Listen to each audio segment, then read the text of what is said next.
would like to. Thank you very much.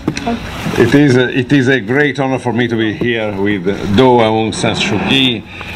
She embodies the hopes of the Burmese nation and those of the international community, for which she stands as an icon of freedom. Her story, her very life, inspired millions of people throughout the world. And in a different region, closer to my country, we are experiencing a season of change. We started with crowds of young men and women in the squares of Northern Africa. We have called it the Arab Spring.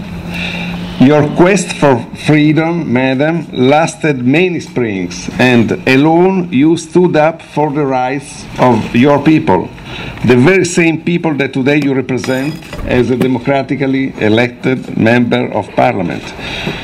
President Napolitano, the Italian government, the parliament, and my people truly admire your non-violent struggle for democracy and human rights, your courage and perseverance.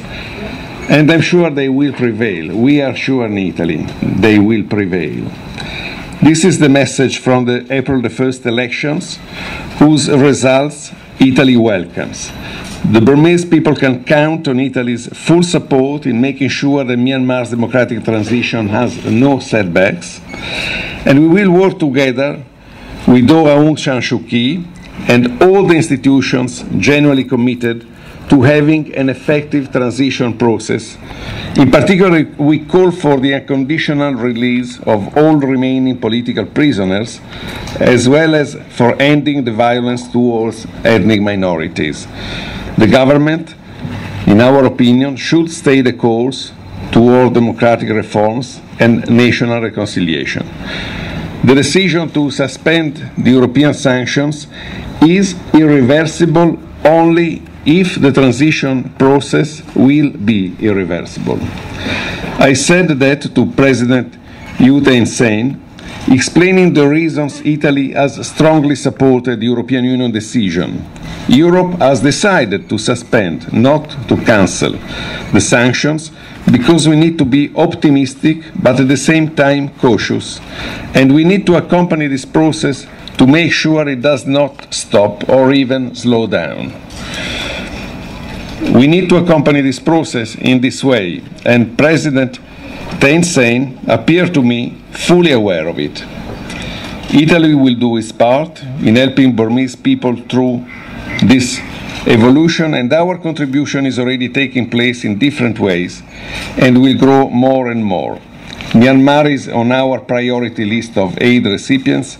We want to shape our programs to make sure the neediest are the direct beneficiaries. Non-governmental organizations, international agencies are our preferred channel for aid to development, and they will continue to be. During my meetings yesterday, I offered our availability to contribute also to the demining programs in the area affected by refugees and displaced people. Italian entrepreneurs, some Italian entrepreneurs, are here with me today to assess future investment opportunities. They could export their know-how and their capability in different sectors, and I'd like to emphasize the engagement and expertise of Italian companies in corporate social responsibility. That would be a valuable asset for the growing economy of this country. We look forward to the 2015 general elections in Myanmar, which I strongly hope will have the definitive return of the country to a full and inclusive democracy. Thank you very much, Aung San Suu Kyi. Thank you. It's a great pleasure for us to be able to welcome the Foreign Minister of Italy, not just as the Foreign Minister of Italy, but as the Foreign Minister of one of the members of the European Union. The European Union has been very supportive of the movement for democracy for a couple of decades now, and we fully expect that they will continue to support our movement until Burma is a truly democratic nation. We have been speaking of the future. We have been discussing the future of Burma, and as always, I said that I'm cautiously optimistic.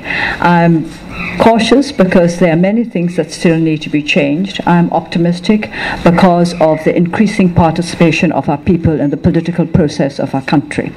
That is the most important thing. That is the one factor that will see us through to democratization, the active participation of the people. And we hope that this will increase as we proceed in our efforts to make our society one based on respect for human rights and democratic values.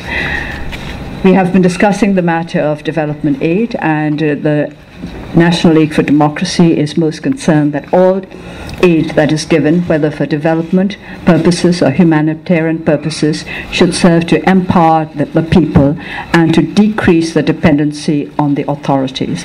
Only in this way can we ensure that economic development will go hand in hand with social and political progress.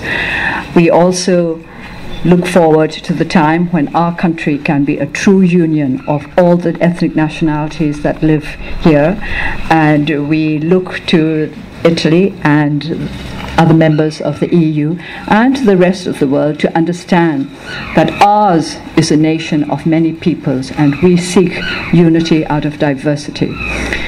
At the moment, I'm sure all of you are curious about the stand of the NLD with regard to the National Assembly.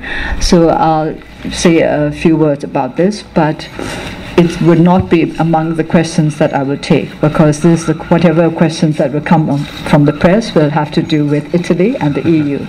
But since I'm sure all of you are very curious about it, let me say that with regard to the obstacles in the way of our taking our places in the National Assembly, we would like to think that these are purely technical ones. We would not like to expand them to the point that they become a political issue. And we would still seek to work in collaboration with the government, particularly because we believe that President U Thein Sein is sincere in his reform efforts and that he would truly like to see Burma a progressive and prosperous nation. Because of that, we, the National League for Democracy, will increase efforts to collaborate with the President in the democratization work of this country. With regard to the National Assembly, we hope that the present problem will be smoothed over without too much difficulty before too long, and that we will be able to serve our country not just outside Parliament, as we have been doing for the last 20-odd years, but also from within the National Assembly. Thank you.